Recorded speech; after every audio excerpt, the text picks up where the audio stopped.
Eu tenho cliente, por exemplo, em Maringá, que ele brinca comigo ainda, que ele reza para chegar concorrente lá, que o concorrente acaba te ajudando. Esse empreendimento ajuda os demais a divulgar, a promulgar o conceito de self-storage, né? Sejam muito bem-vindos ao Decolado, um podcast com histórias reais de negócios reais. Este podcast é uma produção Asas. Eu sou Bruno Cunha, apresentador do programa. Nosso convidado de hoje é o Everson Mota, fundador da Prisma Box. Existe um serviço que muitos brasileiros já viram no cinema e na TV, mas poucos realmente conhecem o nome: self-storage. Basicamente, self-storage é... Bom, vou deixar meu convidado de hoje, o Mota, explicar nas palavras dele. Self-storage, para quem não sabe, imagina você um guarda-volumes tamanho família, onde você pode armazenar os teus objetos, seja da tua garagem, seja na mudança, enfim, do escritório. Tranca com o teu próprio cadeado, leva as tuas chaves, ninguém tem acesso. Você pode locar de 1 mês, 2 meses, 3 meses, 1 ano, né? O mais comum é de mês a mês. O serviço de self-storage é super comum nos Estados Unidos e Europa e tem ganhado cada vez mais espaço no Brasil. A Prisma Box produz um software para a gestão desse tipo de negócio, além de produzir apps para clientes, controle de acesso por hardware e software e outros serviços. Lá para 2015, o Mota percebeu essa oportunidade do mercado e começou a desenvolver esse aplicativo. Mas, antes de tudo isso... Eu me formei em administração de empresas. Na verdade, eu ainda estava na minha graduação de administração de empresas, no estado de Rondônia, onde eu, na verdade, nasci no Paraná, mas minha família migrou para lá muito cedo. Eu tinha 3 anos de idade, lá cresci e me formei em administração de empresas. Mas ainda na faculdade, eu tive a oportunidade de fazer alguns estágios e trabalhar em algumas empresas que foram experiências incríveis pelo fato de não serem empresas bem-sucedidas, mas empresas que estavam mal-sucedidas. Entendi. Então, por um acaso, de um convite de um professor, fazer uma consultoria, entrei no supermercado, supermercado ainda falência. Depois fui trabalhar numa outra indústria, também não estava indo bem das pernas. Tudo isso na região lá? É isso, na região. Então, ao contrário do que muitos pensam, nossa, quanto azar, eu acredito hoje que foi uma sorte. Uhum. Porque ao contrário do que muita gente pensa em aprender realmente aquelas empresas que deram certo, eu aprendi o que não é para ser feito. Uhum. Né? Então, desde cedo, é aquela velha história. A gente tenta pegar os bons exemplos, né? Interessante também ver os maus exemplos para qual caminho não seguir. Exatamente. Então, por ter uma ideia, foram 5 empregos em 1 ano. eu troquei. É uma história engraçada, mas é verdade. Caramba. Até que eu fui cair numa indústria de madeira, fazia exportação. E eu caí de paraquedas, mas foi também uma grande sorte que eu tive, onde eu tive um aprendizado enorme. Foram longos 4 anos trabalhando lá. E é onde eu me apaixonei por comércio exterior. Eu não tinha ideia nenhuma de comércio exterior, não tinha ideia nem de madeira. Eu achava que sucupira era uma cobra, depois descobri que era uma madeira, entendeu? Então, dali eu aprendi bastante coisa, viajei bastante. E aí me faltava alguma coisa. Por trabalhar numa área de comércio exterior, me faltava o inglês, né? Faltava ter a fluência da língua, né? Para pular para a parte comercial. Até então eu só ficava na parte administrativa. E foi onde eu resolvi investir em mim mesmo. Peguei as minhas coisas, fui logo ali na Nova Zelândia. Logo ali? Aprender um pouquinho de inglês. Fiquei lá alguns meses. Voltei, a intenção era de voltar para Nova Zelândia de novo, porque é muito bom lá. Mas poucos dias aqui no Brasil me convidaram de novo para trabalhar na mesma área de comércio exterior, onde eu realmente tinha estudado para aquilo, né? Tinha feito pós-graduação nisso e tudo mais. E é onde eu continuei trabalhando na área de comércio exterior. Viajei para alguns países, China, Bolívia, Peru, vários lugares. Que legal. E isso tudo na área de indústria? Tudo na área de indústria. Na verdade, já era a área comercial. Comercial. Onde por ter aprendido inglês e ter o conhecimento da área, me ajudou bastante. Com o tempo, eu resolvi migrar também de novo, pulei para a área de logística internacional. Então, fui morar em Curitiba, aprendi muito também. Isso me deu bagagem para, então, fazer um empreendimento que era mais que um empreendimento, era um projeto pessoal, de fazer uma logística muito maluca na região entre Peru, Bolívia e Brasil. Então, fui para lá, me desbravei lá uma parte que ninguém tinha feito ainda, containers trafegando por 3 países, coisa bem difícil de explicar agora, que me abriu outra porta para ir morar em Manaus. Aí lá eu gerenciei um porto, uma área retroportuária, na verdade, né, de cabotagem. Cabotagem, para quem não sabe, é o transporte marítimo do Brasil para o Brasil mesmo. Né? E gerenciava também uma transportadora de containers dentro da cidade de Manaus. Né? Então, muita coisa... Isso foi em 2015, 2014, 2013, 2014, por aí. Em 2015 eu voltei para Curitiba e aí foi onde eu resolvi empreender em um negócio imobiliário, não deu muito certo.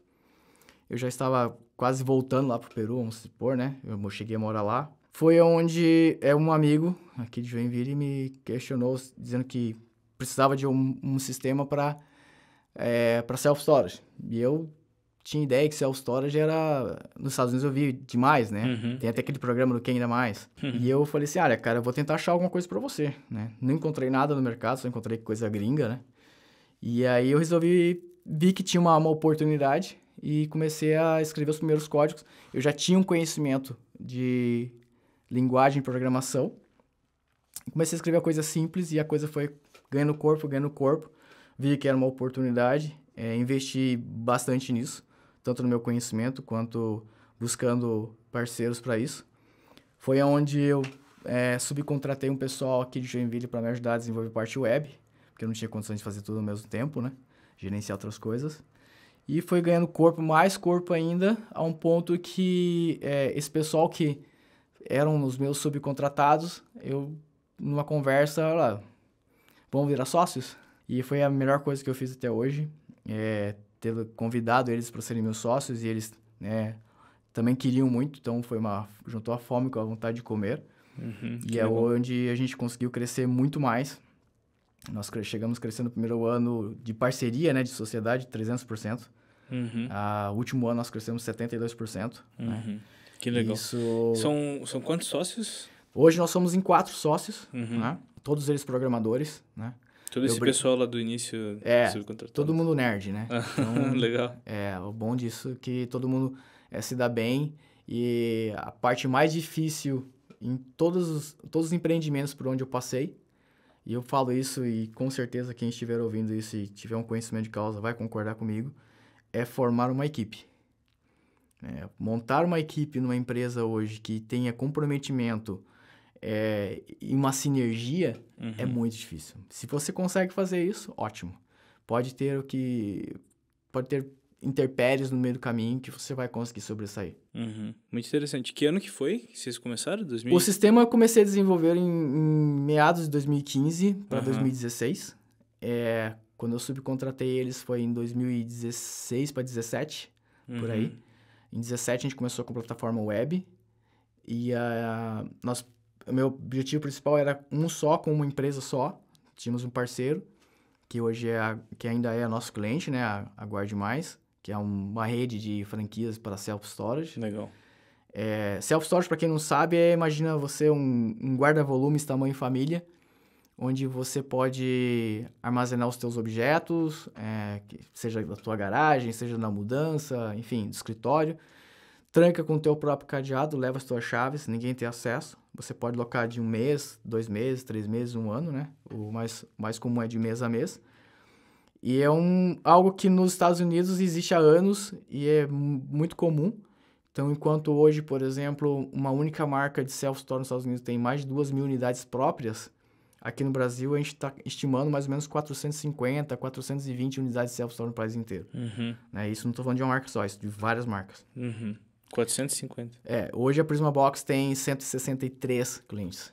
Então a gente está com um market share bem interessante, levando em consideração que o nosso concorrente não tem nem metade disso. Legal. E a outra parte ainda está esperando, né, o momento. Porque sempre tem aqueles empresários que eles investem pouco na parte de tecnologia, porque é um empreendimento pequeno, né? Normalmente quem empreende no self-storage hoje já tem um outro negócio. Então, acaba sendo um investimento à parte, né? Entendi. Não é a coisa principal. Mas é interessante porque o mercado está crescendo muito, cresceu bastante nos últimos 2 anos. A pandemia mostrou isso, que pode ter uma recessão, mas é um tipo de empreendimento que sempre precisa sempre tem clientes, a demanda, né? E é uma demanda, não é prospectiva. O dono do self-store não vai atrás. É o cliente que vai atrás do espaço, né? Então, Sim. quem precisa para ontem. Se tivesse a casa da sogra, se tivesse uma casinha de cachorro para guardar as coisas, teria guardado. Então, e a gente entra na parte de tecnologia, não somente na parte de desenvolvimento do sistema. A gente entra com controle de acesso também hoje. A Prisma Box, ela conseguiu aumentar o seu leque de produtos, indo também para esse ponto de controle de acesso. Hoje nós temos teclados numéricos, produzidos por nós mesmos. Né? Temos a impressora 3D e tal, nós investimos realmente nisso. Temos uma equipe específica para hardware. E importamos componentes diretamente da China, montamos aqui. Desenvolvemos aplicativos personalizados para os self-storage. Então, o nosso cliente é o self-storage. O cliente do self-storage pode entrar hoje em alguns dos nossos clientes, né? Pode entrar hoje abrindo porta, portão, elevador, utilizando o smartphone. Com um aplicativo personalizado com a marca do nosso cliente. Que interessante. Isso tudo via Bluetooth. Então, ele tem que estar próximo ao acesso, via Bluetooth ligado, checa na nuvem se pode entrar ou não, se está de implante, coisa parecida, se tem contrato, e entra. E nós estamos a um passo agora de lançarmos, vamos lançar, né? Um sistema para self-storage autônomo, onde o cliente possa, ele mesmo fazer a contratação do espaço, entrar e já abrir a porta, o portão, a porta do box, legal. Zero contato, né? Que legal, bem interessante. É um self-storage, self-service, praticamente, né? Que legal. Mas são coisas que a gente está desenvolvendo bastante. No Brasil, já comentei, nós somos praticamente líderes nesse mercado, em sistemas para esse ramo de negócio. E o mercado de self-storage cresceu, então, durante a pandemia? Ele tem crescido nos últimos... Desde quando eu estou trabalhando com isso, desde 2015. Entendi, que legal. Porque o grande desafio desse pessoal que trabalha com self-storage, estou falando agora dos meus clientes, né? É difundir o conceito. Sim. Se você sai na rua hoje pergunta aí para 10, 100 pessoas o que é self-storage, ele não vai saber. Sim. Mas se você comentar assim, já assistiu aquele Quem Dá Mais que passa no History? Já assisti, é aquilo, né? Sim. Então a palavra em si, por ser americanizado, ser inglês, né? Ela ainda é um pouco difícil de ser difundida, mas o conceito acaba... quando alguém vê, nossa, não sabia que existia isso. Sim, eu acho que culturalmente é um negócio bem americano também, né? Joinville tem a Guarde Mais, que é nossa cliente. Tem uma outra marca que eu não lembro certo qual que é, mas a Guarde Mais vai para a terceira unidade aqui em Joinville. Né? Que legal. No Brasil eles têm mais de 50, se não me engano já. Nossa. Né? Nós temos clientes no Brasil que tem 7 andares. É um prédio de 7 andares só de self-storage. Caramba. No nosso Instagram, que é o Prisma Box _app, tem vários nossos clientes lá. Tem vídeos, como que funciona e tudo mais. Muito interessante. Que legal. É um mercado realmente que tenho curiosidade, sim. Eu já conhecia também, como você falou, por, sei lá, série, filme americano. Eu lembro de Breaking Bad, que tinha... Sim, tem inclusive aquele, um seriado da Netflix, Lupin, que eu assisti também. Também tem um self-storage lá, que ele se guarda. Claro, você não pode hoje, né, no mercado brasileiro, você não pode fazer uma casa dentro de um self-storage, né? Sim. É só para você lá guardar os seus objetos e vai embora, né? Mas tem muitos que você pode ter acesso 24 horas. Tem um cliente em São Paulo que atende a Amazon. A Amazon alugou boxes lá para guardar suas coisas. Caramba. Porque é on demand, né? É sob demanda. Então, você precisou, vai lá, aluga por 30 dias, pronto. Você não tem aquele contrato longo de 6 meses, 1 ano, coisa parecida. Dá uma caução, algo assim, uma garantia. Não, você paga para usar. Basicamente assim, é bem simples. Que legal, muito interessante. E a Prisma Box... É a Prisma Box? Isso, a Prisma Box é a empresa e o Prisma Box é o sistema. Né? Legal, beleza. Então, a empresa de vocês, durante a pandemia, vocês perceberam algum reflexo de positivo, negativo? Como é que como foi? A gente tem um banco de dados significativo em termos de mercado, né? Nós observamos praticamente no início da pandemia, foi fevereiro, março, né? Março começou a pandemia. Abril foi um ponto onde a gente ficou muito receoso. Porque os dados mostravam, né? Houve uma estagnação total, tanto de entrada de inquilinos nos self-storage dos nossos clientes, quanto de saída. Ninguém nem entrou, ninguém saiu. Ficou estagnado. Chegou um ponto que a gente olhou aquilo e ficamos assustados, né? Nós ficamos assustados. E aí, logo após abril, começou uma reação. E aí foi quando nós começamos a observar que houve uma reação positiva. Houve mais entrada do que saída. E o mercado se mostrou em recuperação. Assim, eu não coloco que houve uma recuperação porque ele não caiu. Ele parou, ele paralisou, né? Mas continuou crescendo.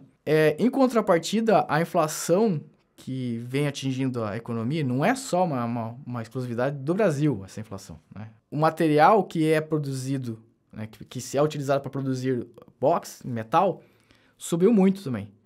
Então, aqueles self-storage que já tinham uma operação em andamento, que quiseram expandir, tiveram que investir muito.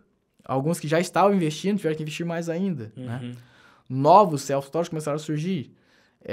Desde 2019 para cá, praticamente final de 2019, início de 2020, nós da Prisma Box não tivemos que prospectar ninguém. Todos os nossos clientes que entraram com a plataforma vieram organicamente, né? Porque, primeiro, que a questão da pandemia, a gente não podia ficar viajando, né?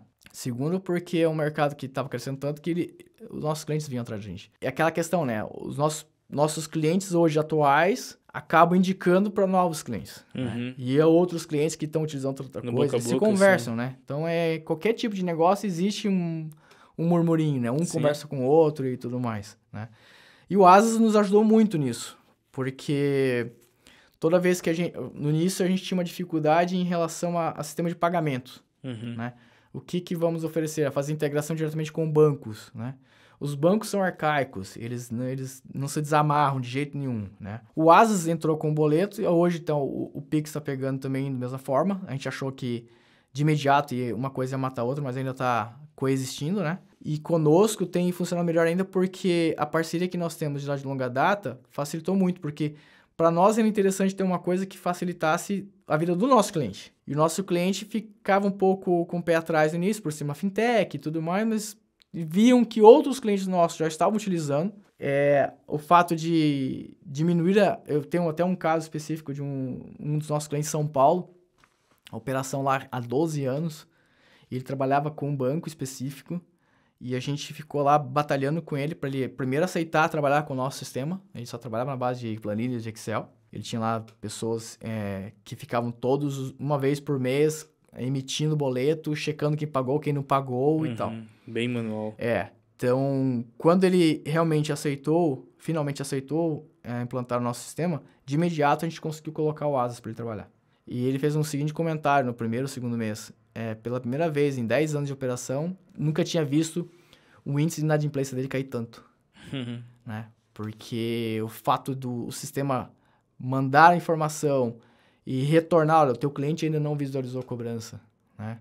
O teu cliente não recebeu o e-mail, no dia de vencimento, no dia seguinte, você não pagou, né, e tal. Então, houve uma diminuição significativa. E o mais incrível ainda é que se hoje eu olhar aqui no meu celular, na nossa plataforma, a gente tem um dashboard principal para cada um dos nossos clientes. E se mostrarmos lá esse cliente específico, o índice de inadimplência financeira dele é de 0,1 ao mês. É um dos menores, né? Claro, ele utiliza outras ferramentas, como checagem no Serasa, dos seus clientes, mas em média esse tipo de mercado varia em torno de 2 a 4% de taxa de inadimplência, né? E este cliente específico é 0,1, 0,2, né? Que legal. Ele tem essa... E outra, mais de 70% dos nossos clientes estão com 80% de ocupação. Nossa, muito. Tá bem aquecido, realmente. E ainda bem, né? Porque automaticamente a gente cresce também. Sim, com certeza. A gente cresce junto. Uma dúvida do mercado, quando tá com essa ocupação muito grande, eles costumam expandir o espaço? Como é que funciona? Sempre falo isso para clientes nossos que estão começando, ou às vezes alguns que questionam um outro ponto. Um cliente de self-storage, a primeira pergunta que ele se faz é quão longe o self-storage está de mim, né? Da minha residência, da minha mudança, coisa parecida. Então, às vezes, a operação que hoje já existe de um self-storage procura montar um outro local.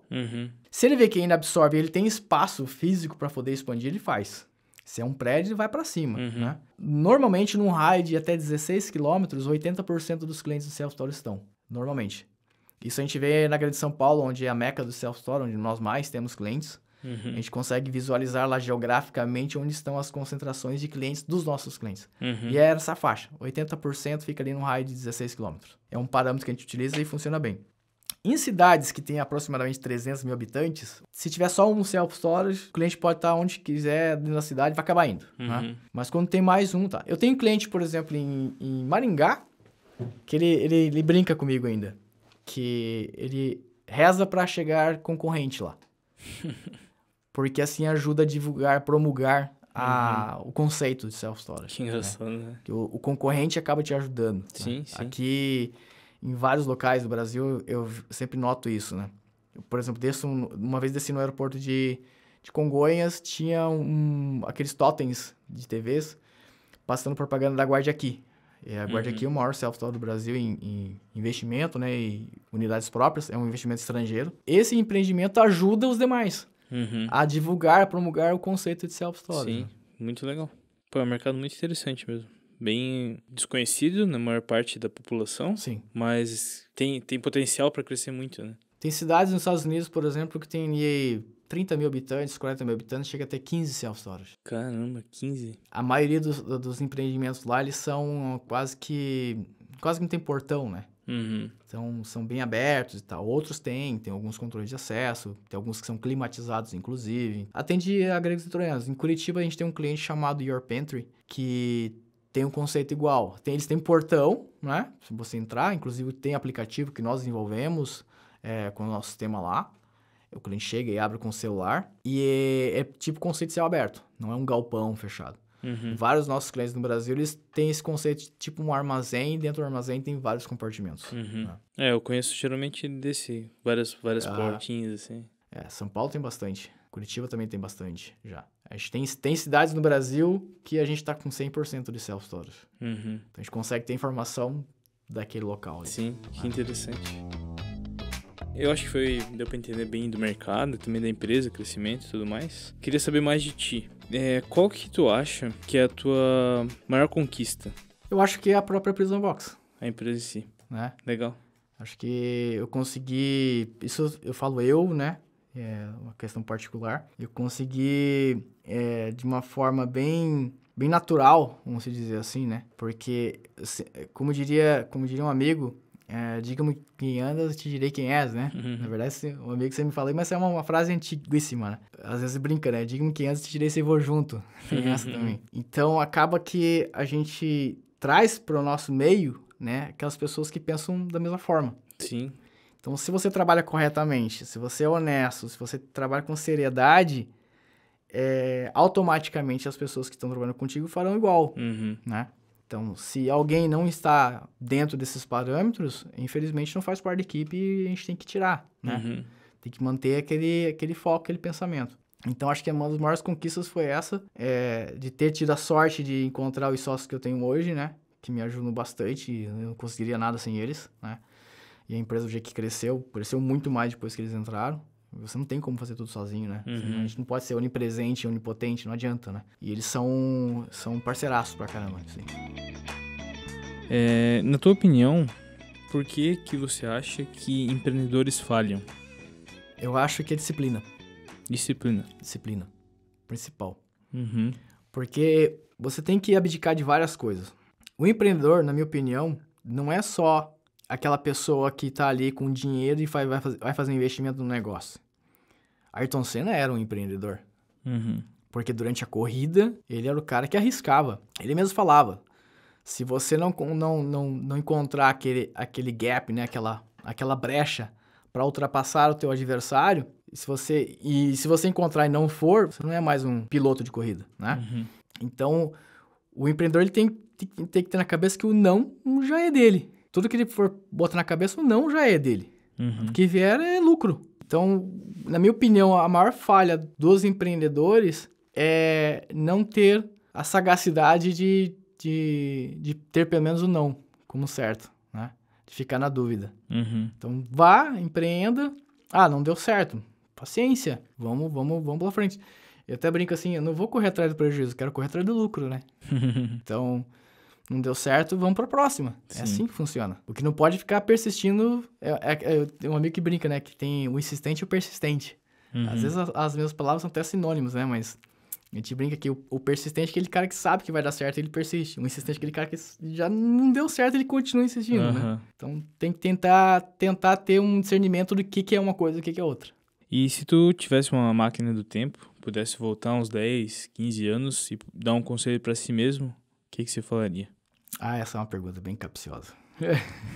Se eu pudesse voltar aqui uns 10 anos, primeiro que se eu voltasse daqui 10 anos e falasse pra mim mesmo, olha, você vai ter isso, eu falar, não, você tá de brincadeira, eu não vou ter isso. Eu tento olhar pra frente um pouco. Eu não costumo planejar nada além de 2 anos. Acho que é besteira. Isso pelo meu próprio passado. Né? Há 10 anos, eu não tinha a mínima ideia que eu estaria aqui em Joinville. Não passaria na minha cabeça de forma alguma. Mas se eu pudesse voltar e falar alguma coisa pra mim mesmo, é ser persistente. Ser persistente, porque, como eu acabei de falar, insistente e persistente. Alguns acham que possa ser um sentimento de teimosia, né? Mas não, eu acho que se você acredita realmente naquilo que você quer fazer, se embasou de todas as formas que aquilo ali vai dar certo, ou tem uma possibilidade, uma probabilidade muito grande de dar certo, vá. No caminho você vai encontrar pessoas ruins e pessoas boas. Em qualquer coisa você vai encontrar. Tente tirar proveito disso, pelo menos, né? Tive um azar aqui, tive um problema ali, mas tente tirar proveito disso também. Aprendizado, sempre. Aprendizado é aquilo que vai te levar pra frente. É claro, se eu pudesse voltar daqui 10 anos, eu levaria o número da Mega Sena junto. Ah, né? Com certeza, né? O clássico do De Volta pro Futuro, né? Levar os resultados das apostas, tudo. Queria saber, quais são as tuas paixões fora do trabalho? O que você gosta de fazer? Horário livre e tudo mais. Eu tenho um hobby que é o ciclismo, né? Que legal. Eu pratico, mais especificamente, mountain bike.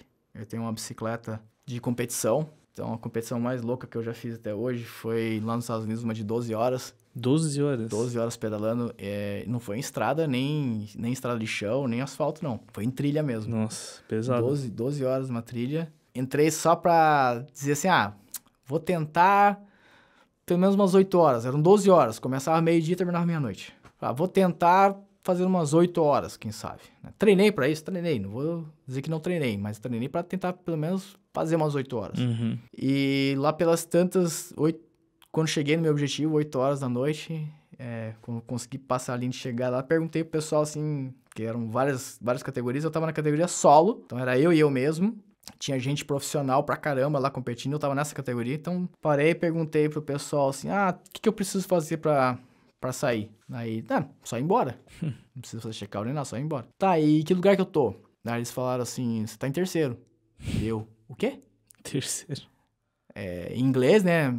Eu acho que eu não ouvi direito, né? Say that again, né? Diga novamente, por favor. Aí, não, você tá em terceiro. Eu falei, e o quarto lugar tá quanto tempo atrás de mim? 22 minutos. Nossa. Eu pensei assim, não, já não é possível. Eu comecei a fazer cálculos ali e tal. Vai ter que dar. Aí peguei mais mantimentos, peguei mais água e tal e continuei. Dava cãibra até nos cabelos. Eu me xingava o cara que tava atrás de mim. Era uma lanterna na cabeça e pedalando em trilhas e sobe e desce. Eu não conseguia nem trocar de marcha mais, que até meu dedo tava dando cãibra já. Imagino. E consegui concluir nas 12 horas, 10 voltas, 160 quilômetros. Nossa. O primeiro lugar fez 13 voltas, o cara profissional. O cara subiu no pódio como se tivesse acontecido nada com ele. O segundo lugar também. Mas foi assim, a maior loucura que eu já fiz, né? E ficou em terceiro mesmo? Fiquei em terceiro. Que legal. Onde que foi? Isso lá em Mississippi, nos Estados Unidos. É uma competição que acontece todos os anos lá. Bem legal, chama-se 12 horas de Mount Zion. Aí você fica nas sei lá, 2, 3 semanas depois pensando, não vou num negócio desse nunca mais na minha vida. Hoje, vamos, treino um mês antes, mas eu vou de novo. Que legal.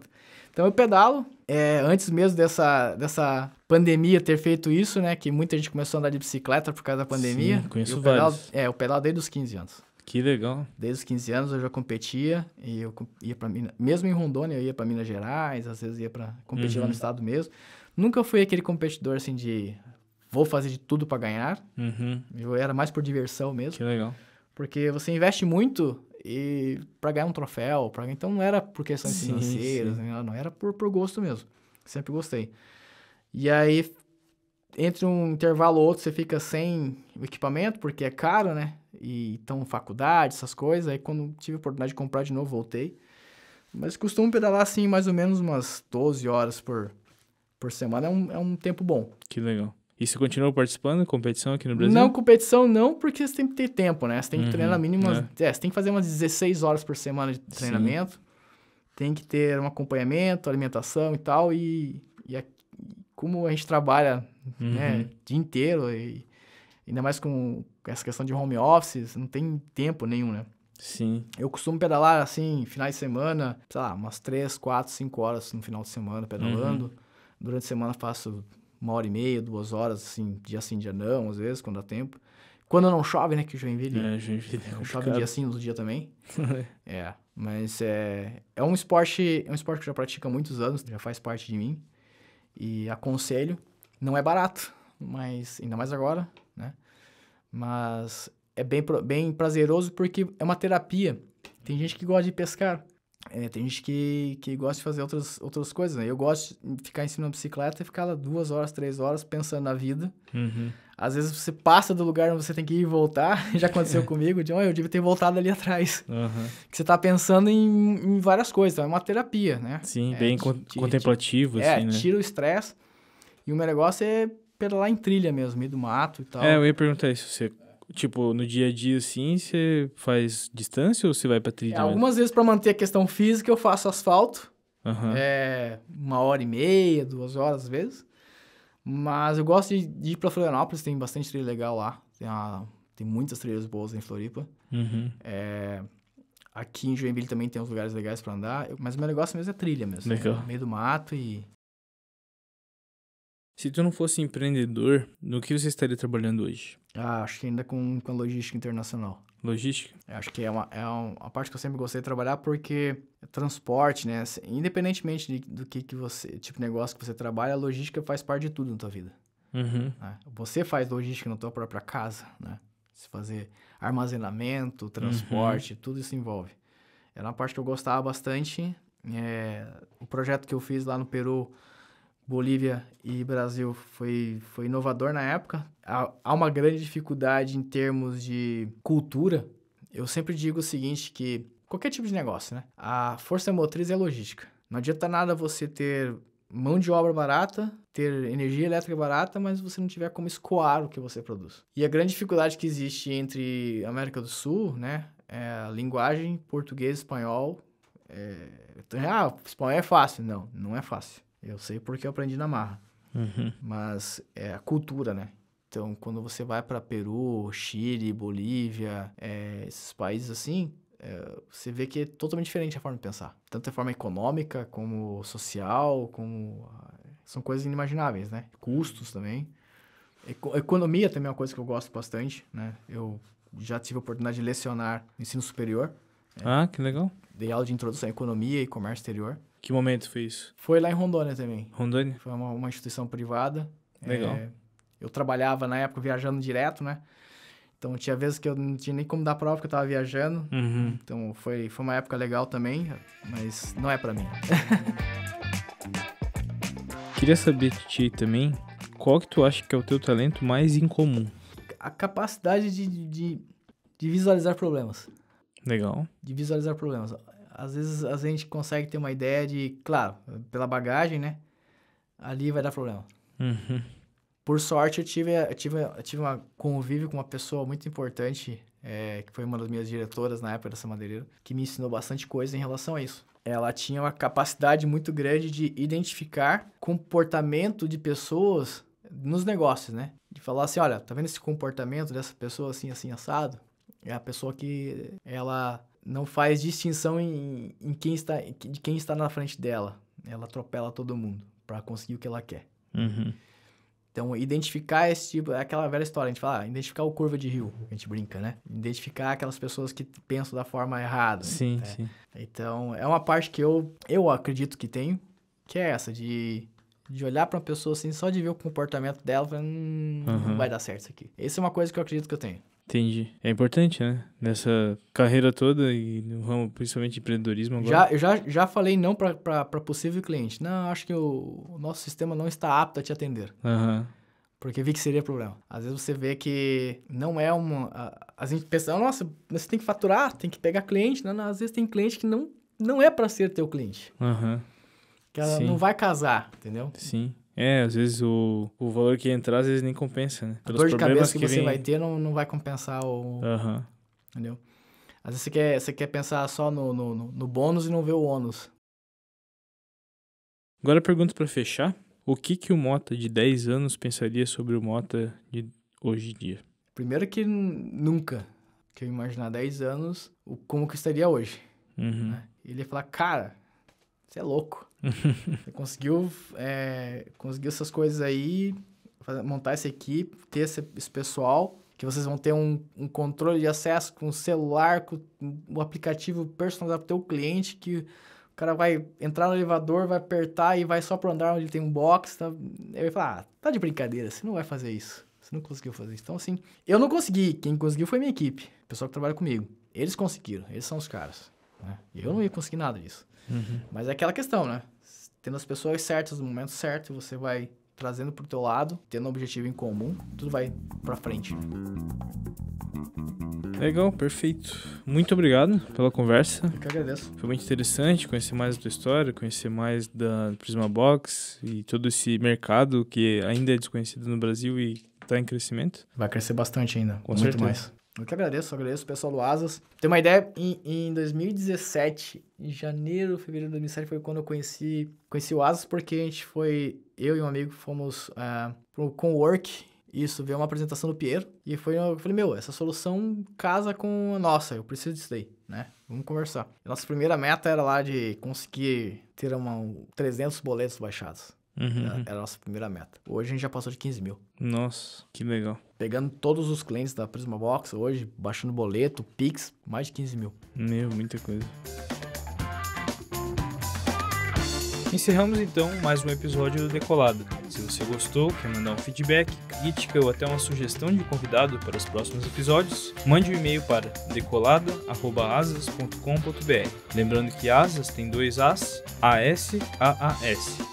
Vamos lançar episódios a cada 15 dias, nas sextas-feiras. Não esqueça de seguir a gente no Spotify, YouTube e outros agregadores de podcast. E ativar a notificação para ser avisado assim que o novo episódio for ao ar. Decolado é uma produção Asas. Esse episódio foi produzido, apresentado e editado por Bruno Cunha. As artes do episódio foram produzidas por Andrew Tonon. Valeu, até o próximo episódio.